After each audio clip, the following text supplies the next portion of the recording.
ಸ್ನೇಹಿತರೆ, ನರೇಂದ್ರ ಮೋದಿಯವರ ಸರ್ಕಾರ ಈ ದೇಶಕ್ಕೆ ಇನ್ನೊಂದಷ್ಟು ದೇಶದಲ್ಲಿರುವಂತಹ ಪ್ರತಿಯೊಬ್ಬ ವ್ಯಕ್ತಿನೂ ಕೂಡ ದೇಶದ ಬಗ್ಗೆ ಆಲೋಚನೆ ಮಾಡುವಂತ ರೀತಿಯೊಳಗಡೆ ಶಕ್ತಿ ಕೊಡುವಂತ ಕೆಲಸವನ್ನು ಮಾಡಿದೆ. ವಂದೇ ಮಾತರಂ ಗೀತೆಗೆ 150 ವರ್ಷ. ವಂದೇ ಮಾತರಂ ಗೀತೆ ಬರೆದಂತ ಬಂಕಿಮಚಂದ್ರ ಚಟರ್ಜಿ ಅವರಿಗೆ ಗೌರವ ಸಲ್ಲಿಸುವಂತ ಒಂದು ದೊಡ್ಡ ಹೊಣೆಗಾರಿಕೆಯ ಕಾರ್ಯ. ಇದೆರಡೂ ಕೂಡ ಇವತ್ತು ಒಟ್ಟೊಟ್ಟಿಗೆ ನಡೀತಾ ಇದೆ. ವಂದೇ ಮಾತರಂ 150 ವರ್ಷ ಆಗಿರುವಂತ ಸಂದರ್ಭದಲ್ಲಿ ವಂದೇ ಮಾತರಂ ಆಗಿದ್ರೆ ಏನು ಬರೀ ಗೀತೆನಾ? ಇದೆಲ್ಲದ್ರ ಥ್ರೆಡ್ ಬೇರೆ ಚರ್ಚೆ ಆಗಿ ಇದು ರಾಷ್ಟ್ರಕ್ಕೆ ಶಕ್ತಿ ಕೊಡುವಂತ ಗೀತೆ. ಇದು ಪ್ರತಿಯೊಬ್ಬ ರಾಷ್ಟ್ರ ಭಕ್ತಿಯನ್ನು ಅರಳಿಸುವಂತ ಕಾರ್ಯ. ಇದು ರಾಷ್ಟ್ರಕ್ಕೆ ಸಮರ್ಪಿತವಾದಂಥ ಬದುಕು ಯಾವ ಕಾರಣಗಳಲ್ಲಿ ಏನೇನು ನಡೆದಿದೆ ಅದಕ್ಕೆ ಗೌರವ ಸಮರ್ಪಣೆಯ ಕಾರ್ಯ ಇದಾಗಬೇಕು ಅಂತೇಳಿ ಯೋಚನೆ ಮಾಡಿ ಸ್ವಾತಂತ್ರ್ಯ ಸಂಗ್ರಾಮಕ್ಕೆ ಶಕ್ತಿ ಕೊಟ್ಟಂತ ಒಂದು ಗೀತೆ ಇದು. ಒಂದು ಹಾಡು ಈ ಸ್ವಾತಂತ್ರ್ಯ ಸಂಗ್ರಾಮಕ್ಕೆ ಶಕ್ತಿ ಕೊಡುತ್ತೆ ಅಂತ ಹೇಳಿದ್ರೆ ನಮ್ಮ ಜೀವನಕ್ಕೆ, ನಮ್ಮ ವ್ಯಕ್ತಿಗತವಾದಂಥ ಬೆಳವಣಿಗೆಗೆ, ರಾಷ್ಟ್ರೀಯತೆಗೆ ಪೂರಕವಾಗಿ ಯೋಚನೆ ಮಾಡುವಂಥ ಸಂಗತಿಗಳಿಗೆ ಇವತ್ತಿನ ಪೀಳಿಗೆಗೆ ಅದನ್ನು ತೋರಿಸ್ಬೇಕಾಗಿದೆ, ತಿಳಿಸ್ಬೇಕಾಗಿದೆ. ಆ ಹಿನ್ನೆಲೆಯಲ್ಲಿ ಕೇಂದ್ರ ಸರ್ಕಾರ, ನರೇಂದ್ರ ಮೋದಿಯವರ ನೇತೃತ್ವದ ಸರ್ಕಾರ ವಂದೇ ಮಾತರಂಗೆ ರಾಷ್ಟ್ರೀಯ ಗೀತೆಗಳ ಸ್ಥಾನಮಾನ ಕೊಡುವಂಥ ಕೆಲಸವನ್ನು ಮಾಡಿದೆ. ಇದು ರಾಷ್ಟ್ರೀಯ ಹಾಡಲ್ಲ, ಇದು ಬರೀ ಹಾಡಲ್ಲ. ಇದು ಪ್ರತಿ ಸರ್ಕಾರಿ ಕಾರ್ಯಕ್ರಮಗಳಲ್ಲಿ ಆಗಬೇಕು ಅಂತ ನಿರ್ಣಯ ಏನು ತಗೊಂಡಿದೆ,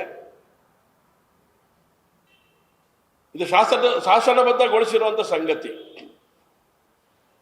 ಮತ್ತು ಈ ಗೀತೆ ಹೇಳುವಂಥ ಸಂದರ್ಭಗಳಲ್ಲಿ ಅವತ್ತು ಕಾಂಗ್ರೆಸ್ ಹೇಗೆ ನಡ್ಕೊಳ್ತು, ಯಾವ ಪ್ಯಾರಾಗ್ರಾಫ್ಗಳನ್ನು ತೆಗೆದುಹಾಕ್ತು. ಭಾರತೀಯ ಜನತಾ ಪಾರ್ಟಿ ಹೇಳ್ತಾ ಇದೇನು ಅಂತ ಹೇಳಿದ್ರೆ ಈ ದೇಶದಲ್ಲಿರುವಂಥ ಪ್ರತಿಯೊಬ್ಬ ವ್ಯಕ್ತಿನೂ ಕೂಡ ವಂದೇ ಮಾತರಂ ಗೀತೆಯನ್ನು ಹೇಳಲೇಬೇಕು. ಘೋಷಣೆಗಳನ್ನು ಕೂಡ ಹಾಕ್ಲಿಕ್ಕೆ ಶುರು ಮಾಡಿದ್ವಿ. ಹಿಂದೂಸ್ತಾನದಲ್ಲಿ ಇರಬೇಕಾದ್ರೆ ವಂದೇ ಮಾತರಂ ಹೇಳಲೇಬೇಕು ಅನ್ನೋ ಘೋಷ ವಾಕ್ಯಗಳನ್ನು ಕೂಡ ಈ ದೇಶದ ಜನಮಾನಸದ ಮುಂದೆ ತಗೊಂಡು ಬಂದ್ವಿ ನಾವು. ಆ ರೀತಿಯ ಒಂದು ಗೀತೆಗೆ ಗೌರವ ಕೊಡುವಂಥ ಕೆಲಸವನ್ನ ನರೇಂದ್ರ ಮೋದಿ ಸರ್ಕಾರ ಮಾಡಿದೆ. ಅವರಿಗೆ ಅಭಿನಂದನೆಗಳೆಲ್ಲ ಈ ರಾಜ್ಯದ ಜನತೆಯ ಪರವಾಗಿ, ಈ ದೇಶದ ಜನತೆಯ ಪರವಾಗಿ ಸಮರ್ಪಣೆ ಮಾಡುವಂಥ ಕೆಲಸದ ಆ ನಿರ್ಣಯವನ್ನು ನೆನ್ನೆ ಪಾಸ್ ಮಾಡಿದೆ ನಾವು. ಈಗ ಅದಕ್ಕೆ ವಿರುದ್ಧವಾದಂಥ ಮಾನಸಿಕತೆಗಳು, ವಿರುದ್ಧದ ಮಾತುಗಳು ಈಗಾಗಲೇ ಕೇಳಿ ಬರ್ತಾ ಇದೆ.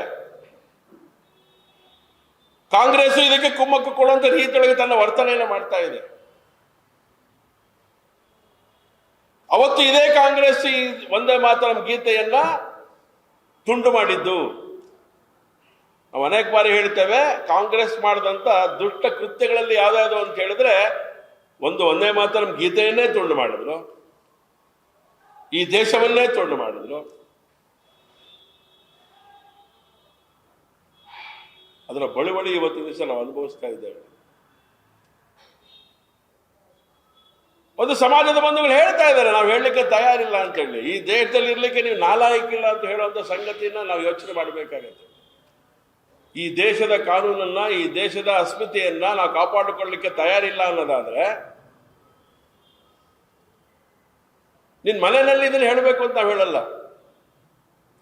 ನಿಮ್ಮ ಮಸೀದಿ ದರ್ಗಾಗಳಲ್ಲಿ ಇದನ್ನು ಹೇಳಿ ಅಂತ ನಾವು ಹೇಳ್ತಾ ಇಲ್ಲ, ನಿಮ್ಮ ಹಬ್ಬ ಹರಿದಿನಗಳಲ್ಲಿ ವಂದೇ ಮಾತರಂ ಹೇಳಿ ಅಂತ ನಾವು ಹೇಳ್ತಾ ಇಲ್ಲ. ಸರ್ಕಾರಿ ಕಾರ್ಯಕ್ರಮಗಳಲ್ಲಿ ವಂದೇ ಮಾತರಂ ಕಡ್ಡಾಯಗೊಳಿಸಿದ್ದಕ್ಕೆ ನಿಮ್ಗೆ ಯಾಕೆ ಬೇಸರ, ನಿಮ್ಗೆ ಯಾಕೆ ನೋವು? ನೀವು ವಿದೇಶದ ಭಾರತೀಯರಲ್ವಾ? ಹಾಗಾದ್ರೆ ಅಲ್ಲಿ ಹೇಳಬೇಕಾಗತ್ತೆ ನೀವು. ಇದು ನಮ್ಮ ಆಗ್ರಹ ಇರುವಂಥದ್ದು, ನಮ್ಮ ಒತ್ತಾಸೆ ಇರುವಂಥದ್ದು.